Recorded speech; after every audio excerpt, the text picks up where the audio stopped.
Greetings, mortals. Brimthen Barlow here, and we're going to kill our first red wolf. We've got Zalost back in the call with us here, chatting us up a little bit. Say what up? What up? Fighting ourselves the red wolf here from last stream. And everybody's been making Clifford jokes. I like this guy. He fights like a smaller Sif that has like magic, basically. He's got some nasty attacks on him too. And this magic gives me so much trouble. Don't lunge me. I've noticed rolling backwards on him is like the best thing I can do, basically. Backwards rolls is keeping him just barely out of kill range of me. There it is.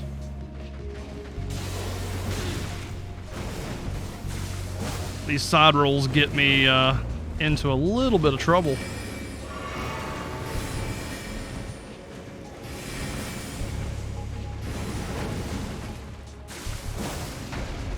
Here it is right here. That's the one. That's what I'm talking about. First try on this video, baby. Let's go. Bloodhound Knight. Ooh, those really cool looking great sword users can be summoned now by me. If I ever use summoning. Good kill. Solid. Yeah, the design of that boss is awesome. 21,000 souls too. Not bad on the soul count. And a good old-fashioned death root to top it off. Feeling good about that. Let's go. I killed him in 2 minutes of the video starting. I had a feeling that I would kill him basically in the next, like, 1 or 2, you know? So I figured I'd start this video off like that.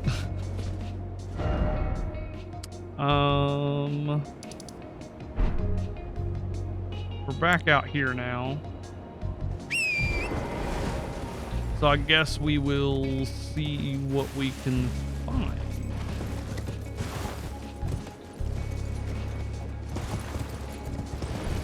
That was awful. I am not a big fan of run from the boulder mechanics. So I'm very glad that there is a way to cheese that area, and I'm super glad that I found it. Did you find it, Zalost? Yeah. You didn't know there was a boss there, did you? I knew there was a boss. I just didn't know the right way to, or that way to go about it. Oh, I gotcha. I've been to a couple of places that had like 2 bosses, and Nance didn't know about it. Yeah, I found a couple of those too. Oh God.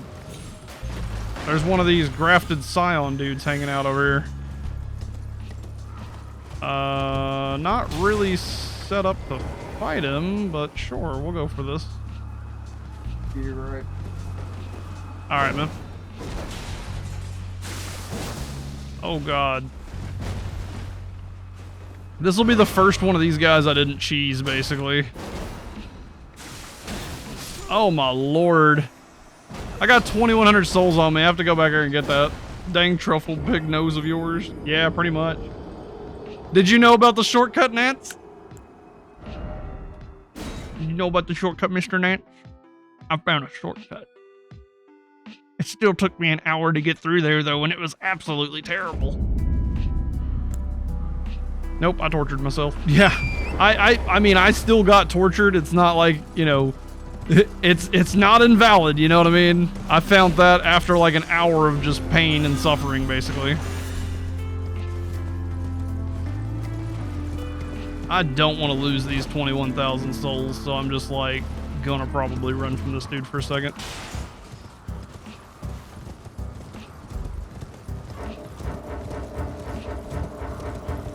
I'll just teleport to a summon play or a spot and go from there.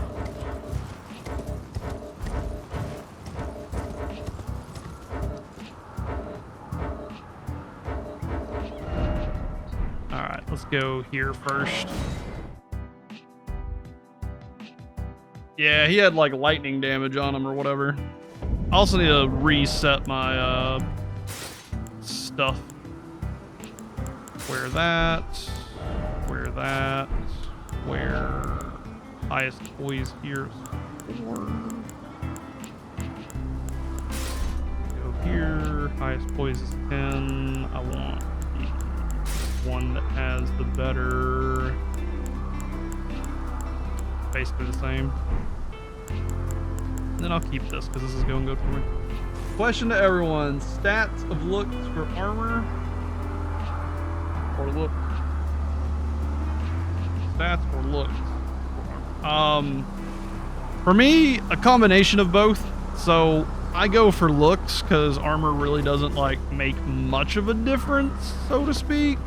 I mean, it does help, especially if poise is good in the game, but I'm not 100% sure if poise is good in this game yet or not. I haven't had a great experience like with it yet.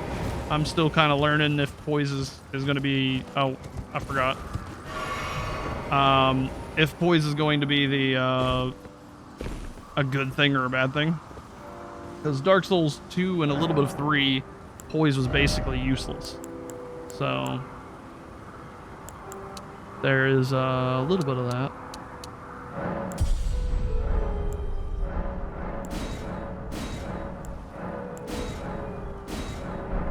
Do I have 11 flasks now? Or no, I got 10. Nice. All right. I want to go this way and see if I can get up further. I want to unlock the rest of my map so bad. Like, that's been my goal for the last, like, couple streams, is just to unlock more of the map. I guess we'll have to get past this grafted scion up here. I think I'll just run for the ladder, though. I don't think I'll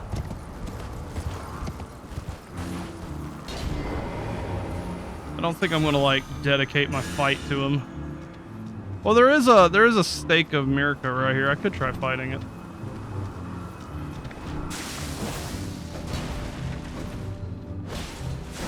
It's just I'm getting insta-killed by this thing right now. So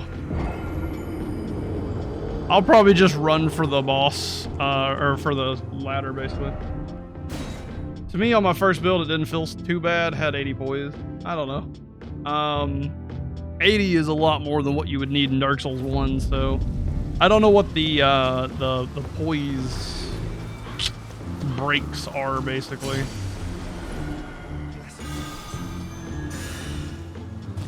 I don't know what he's doing right now. He missed! Haha! You missed, boyo! You missed! Bahaha, you missed! Bahaha, you missed! Back. Hey, welcome back. I got up the ladder really luckily. I'm just not gonna fight that grafted scion right now. Some more of these guys are over here.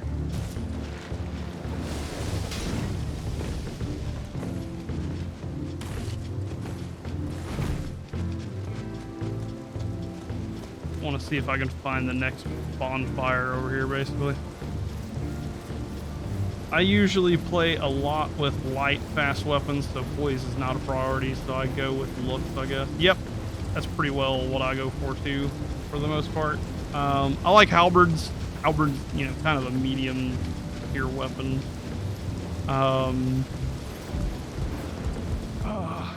Welcome, dear customer. I welcome you as well. Please, I'm hungry. I'm hungry too. Hi, hungry. I'm Dad. Explosive great bolts. That's kind of cool. Ballista bolt. There's a stone sword key here. I'll take this cookbook, I guess. Well, I think I just closed off a storyline on myself on accident. Oh. I haven't even been paying attention to storylines or like NPC quests or anything, so I probably should pay more attention to them, but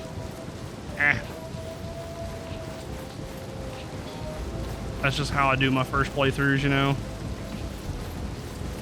And then later worry about NPCs more. Well, armor doesn't really decide whether or not you're going to get one-shotted, is what's funny. Unless you, like, have really, really high-tier armor. Yeah. You know. Armor has not really ever made much of a difference unless you're just like Havel's kind of style and whatnot. Like, there's certain armors that can. It made a pretty good difference back in Dark Souls 1 when they actually let you upgrade it. Yep. But now it's just you either go max endurance, super heavy, so you can still at least medium roll, or you're just doing it for fashion. Yeah, pretty much. The thing about armor is, like, if you're gonna die, you're gonna die. The armor isn't really what will save your life most times. I haven't been much into the Elden Ring lore. I'm gonna probably watch lore videos and like get up to date after my first playthrough type deal. I've been focusing just like playing the game and enjoying the bosses.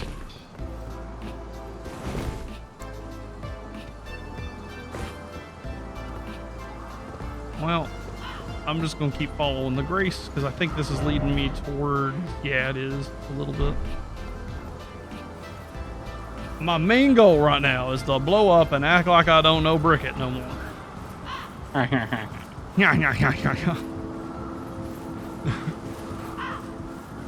But a few of the gripes I have with the game, because they're very small, they definitely don't bother my experience, and they're probably there for other people because not everybody's going into this game with the same intentions, obviously. But I think there's too many graces. I'll go from one grace to another sometimes and be like, wow, I literally just, you know, did this. So there's another one of these dudes.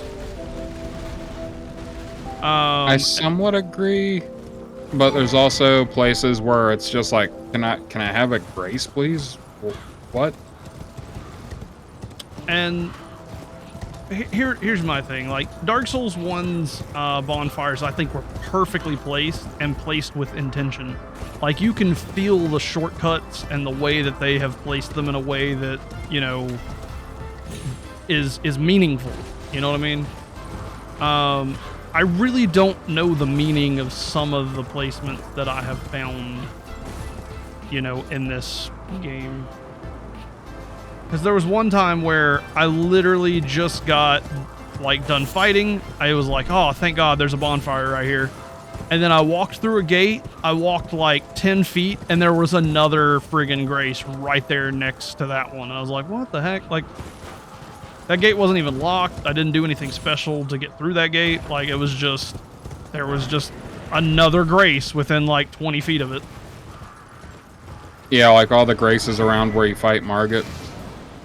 Yeah, I think actually that's the one I'm talking about, I think, actually.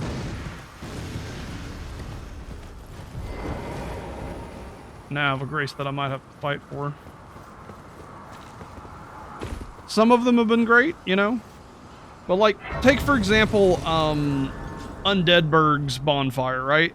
It's used for 3 locations in the game. You know what I mean? Like, that is such a good bonfire. You got the ladder for the dragon bridge area. You got that bonfire for Kappa demon, basically, opening up the gate there. And you got it for the Taurus demon. Like, you go there 3 times to use that bonfire in Undeadburg. I haven't had a grace like that in this game where I went, oh, I'm back here. I should use this. There definitely is one. Oh, I say there is. It's just, I hadn't had that experience. Yeah. It's actually one you've already found. I don't doubt it. In Stormhill Castle, that one grace that's like, there's a tornado night, and then you go up some stairs, and then there's a grace there. There's like 8 different paths that lead back to that. Ah. That's all right. But here's one right here. No, it ain't. Hang on. Yeah, it's literally. No, it's Godric, the Godric boss bar. And I'm not talking about like kill the boss and there's a grace at the boss. You know, that's not what I'm talking about.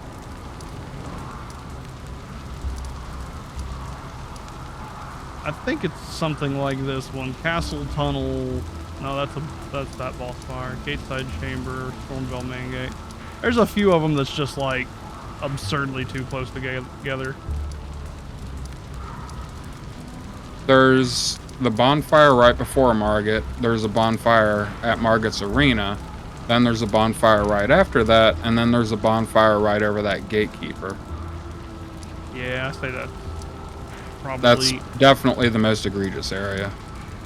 I've had a few of them though. Like, I'll get out of a cave that had one, and like 10 feet away is another one type deal. Yeah. Because like every cave has one, and then there's also one like somewhere nearby outside of it. Dark Souls 1, every bonfire made sense. Like, they were carefully placed. Some of these bonfires just feel really weird spot. There's one out in the middle of the plains that is literally just down the road from another bonfire that opens up into that area.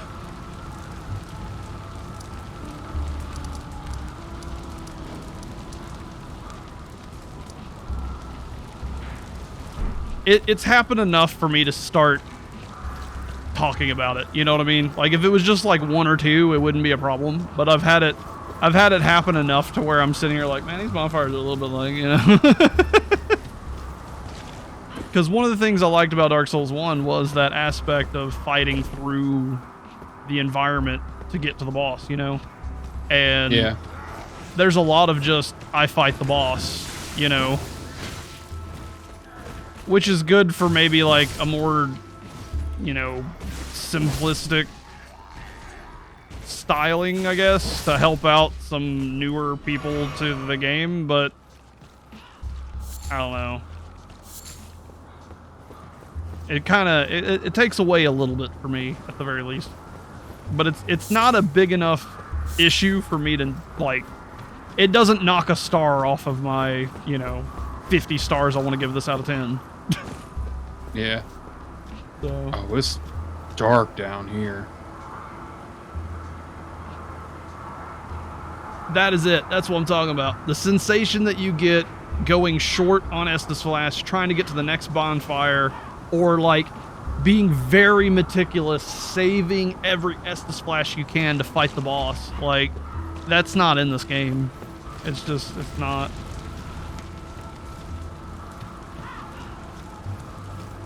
Being mindful of your Estus Flask just isn't there in this one. I'd say it's there for some of like the really big dungeons. Yeah. But in the open world, it's just not there at all.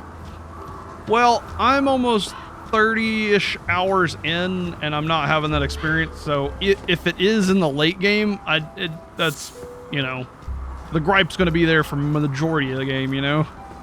Yeah. But the good bonfire placement's really only there for like the Storm Hill Castle type places. I'm fighting one of these guys out in the open? Okay. I'm up for this. I'm entirely up for fighting this guy out in the open.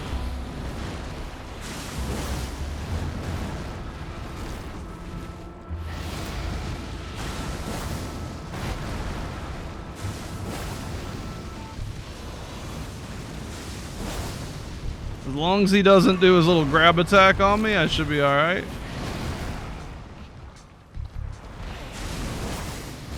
Ah, the big old bash. Yeah, no, I could kill him. Like, the struggle I had with him in that one boss room was bloody, the fact that it was such a small boss room and he took up like half the boss room. What'd you find? Ulcerated tree spirit. I fought an ulcerated thing once before in a dungeon, but I didn't get to beat him because he was in a very tiny room. So Yeah, trying to think of where there's one of those out in the open. Up here where I'm at. But, that doesn't help at all. yeah. I wanted to see how the horse combat would treat him. Probably about as roughly as it treats just about every other open world boss. Well, so far, horse combat has been a bit cheesy, and that was my next gripe that I was going to get talking about. Horse combat makes night and day of Tree Sentinel.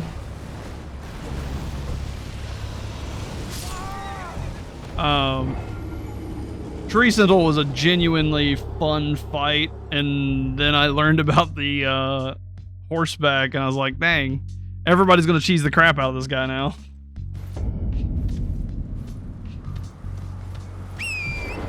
But now that I'm fighting bosses that have a lot more damage, my horse is becoming a lot more useless. I'm actually curious if there will ever be any horse upgrades. And what up, Mr. Evil Crazy? How you doing? I don't believe in birds.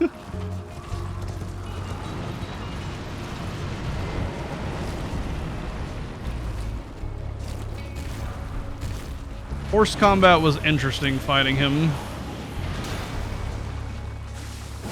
We'll put it like that. I think War of Attrition, he's gonna win on me though.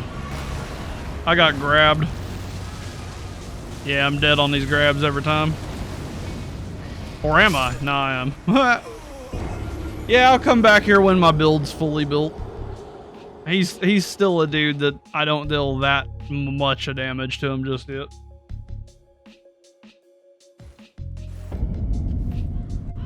Yo, the birds are lying to us. Every time I talk to the birds, they're telling me something different, and I don't think they can stay to their same story. One of these days, I'm gonna catch them up on it and actually figure out what's going on in the bird empire. Well, I don't know if I'll ever find where I got those souls lost at. It's on your compass. Capital City Sewer Network. Oh. Yeah. The name of that told me everything I needed to know. I'm like excited to see that place. Like that one TikTok, it's under the sauce. It's under the sauce. It's in the sauce for that one, technically. The sewer network. Some of the brown sauce. Your thoughts on summonings? Are we talking about player summonings or these new ash things? I love the ash things, but then again, I love Pokemon. Right.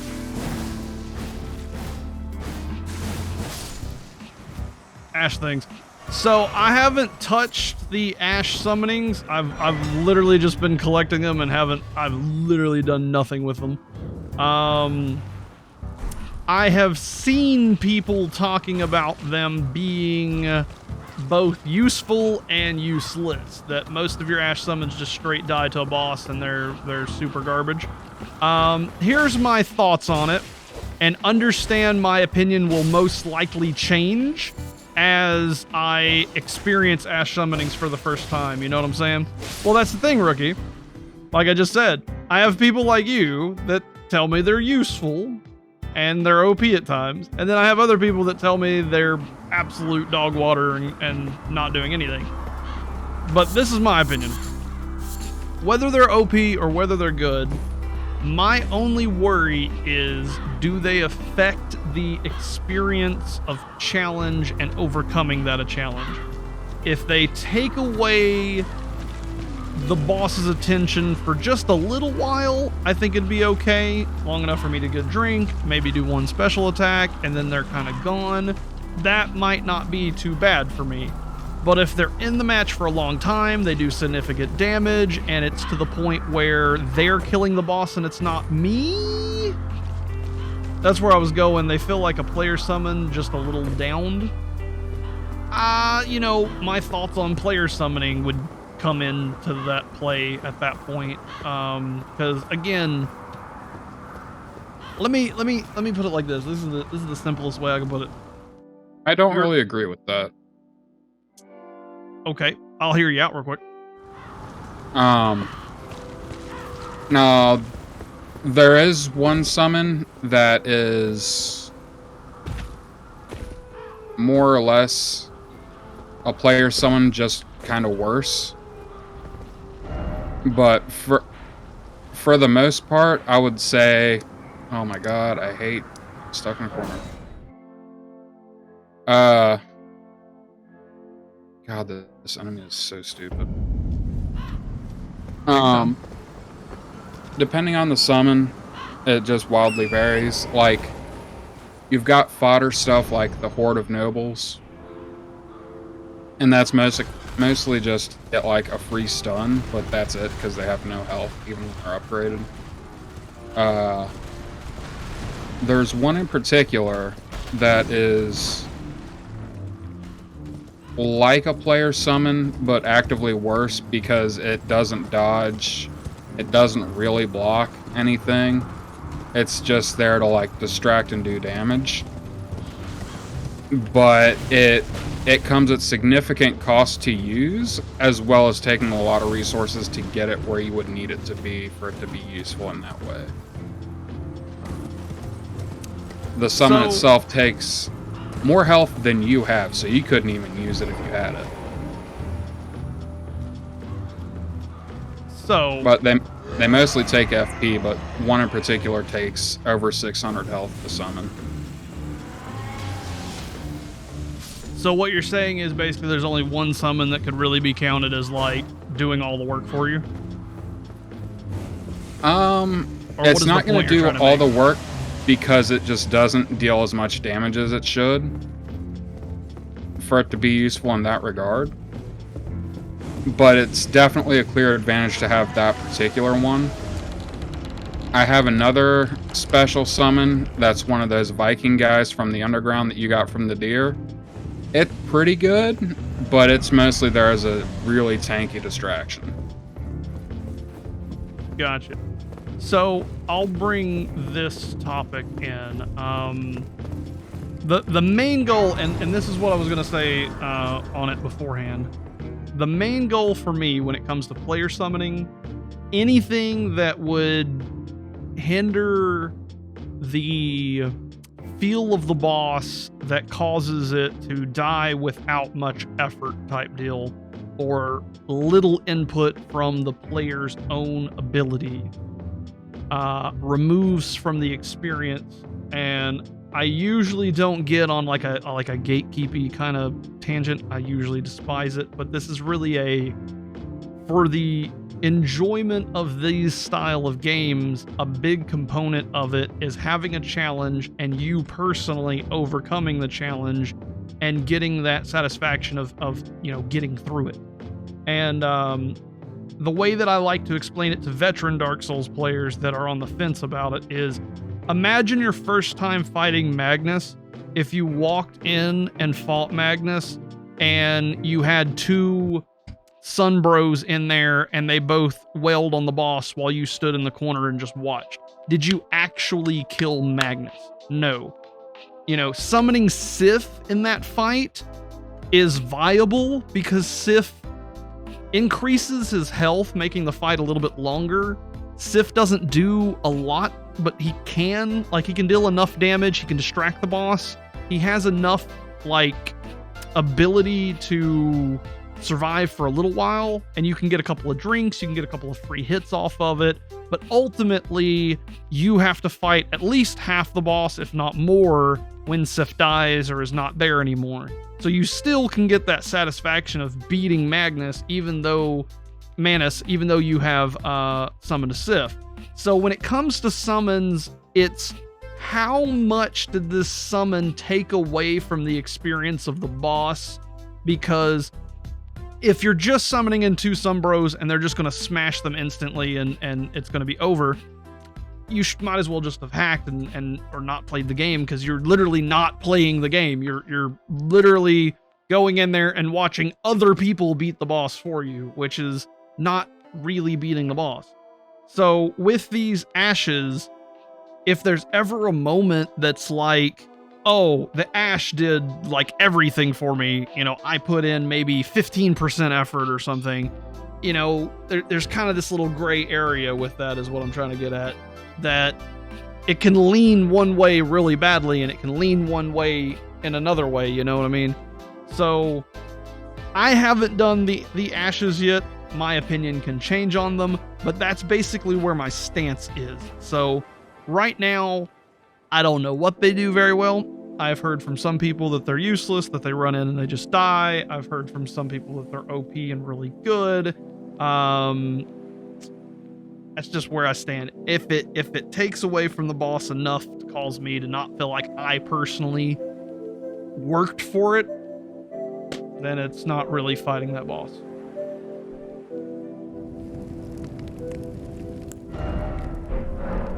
And you are welcome to rebuttal that.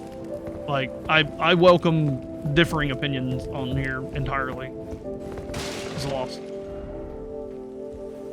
And that all wasn't just directed to you. That was directed to all chat plus people that's watching YouTube. You know what I mean? Yeah. So. Because, I mean, genuinely, like, you remember your first fight with Manus, don't you? Yep. That joy you got at the end, if that was taken away, you wouldn't have enjoyed Dark Souls probably nearly as much. I already got all my enjoyment out of Dark Souls before that came out. Okay, well, if you had people instantly kill Gargoyles for you, and then instantly kill Quelaag for you, and then instantly killed Ornstein and Smoke for you. You see what I'm saying? Yeah. Because that's the thing, like, you can summon these ashes in every fight, basically, from what I can tell. Yeah. So, about the burden of grace. This is a loss, my long life good buddy. I considered calling you the cringy thing from our very first Dark Souls episode, if you remember. I don't. Your decision now, but the drawing room lies. I am Tanith. Drawing room key. All right. Thank you. The drawing I most definitely didn't listen to anything either of you said. And I can't attack you guys. And that's another thing that's been weird for me with this game. I'm so used to being able to actually kill every NPC that I come up to. Like, these areas where I literally can't attack is weird to me as well.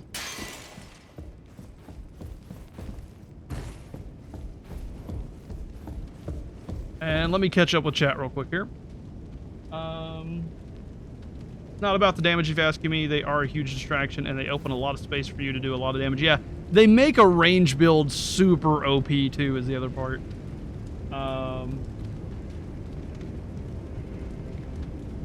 There's no summon that I feel that does the work for you, and that's just what NPC summons did on the other souls. Some can get tanky, yeah, but that's about it. It's as always a just my thoughts about X kind of situation. True. NPC invocations are there to help you. That's where I was going with Dark Souls. It is not difficult since you can play it as hard as you want to just by summoning. Yep. Go ahead, Zoloth.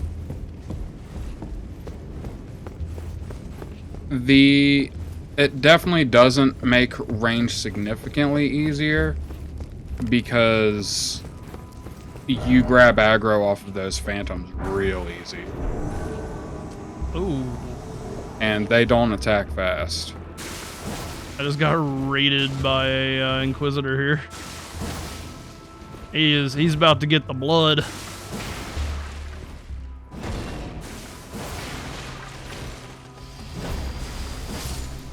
Man, they aren't ready for this blood slash, man. It is nasty. Giza's Will. Okay. I just got a giant wheel axe, I guess. Yeah. I love running into an area and just breaking all the tables and stuff, though. The breaking physics is very, very, very nice. I've been enjoying the breaking physics quite a bit. That first wizard lady with the stone head thing on her after Pumpkinhead. Yeah. Yeah. I said hello to her. I accepted her as like, you know, apprentice or whatever. And then I just immediately broke everything in her room.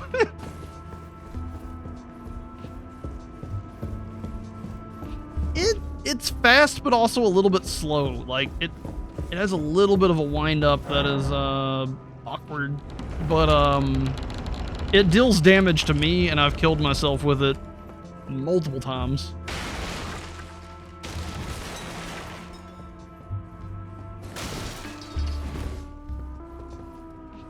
So this is... I went into the drawing room, but there's nothing here. That key unlocks several rooms. Oh. There's apparently an NPC that hangs out right there because people were saying, I love and love this, or love ahead of us. Yeah.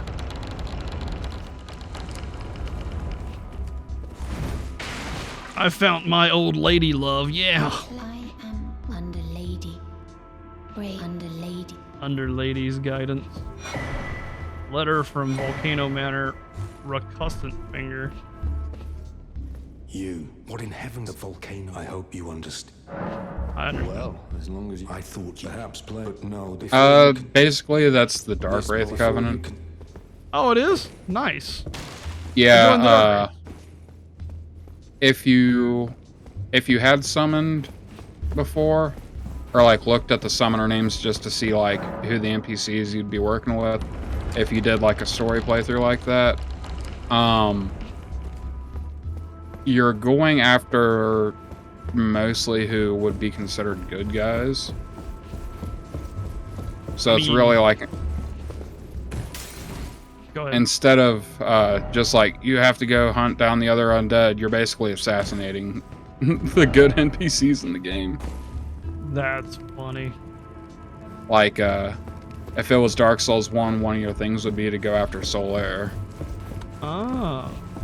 See, Now where does this lead? I actually might not mind doing that because I've wanted to kill some of the NPCs through this game. So, who are they telling me to hunt right now then? The first one is an NPC summon for a really early boss. Like a little sub-boss, but I don't remember who it is. This is a war. We have no place. The letter describes you will be compensated once the... She wants me to take a letter to The something. letter describes the task, the volcano. You will be compensated. Oh, okay. This letter tells me what I need to do. Okay, now what'd you say? I was listening to what the lady was saying. Sorry. The person they're sending you after first is for like a really early summon in the game. Oh, is it the samurai guy? No. Oh, because the samurai guy helped me.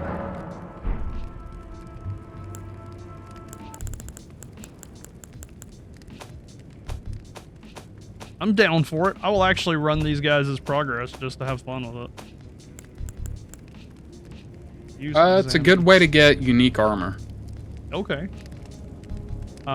Written task from Volcano Manor, disclosing the name of a tarnished to be hunted down. Old Knight Istvan. He can be found in Limgrave. Find the red mark on your map for the exact location. Oh, they're gonna mark it on my map for the kills. Yeah. Oh! Ooh, boy. Alright, chat. Do we want to go pure evil and start killing some NPCs? This is something unique to this experience that I haven't seen before, and I am entirely welcoming of pushing this entire quest line.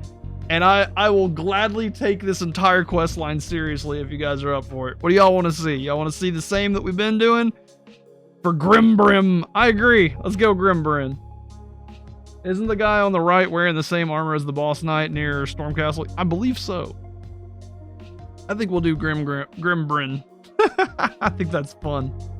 Let's do this. What an interesting thing. What will be the easiest way for me to get to here? Oh, from here. I remember this. I will say that the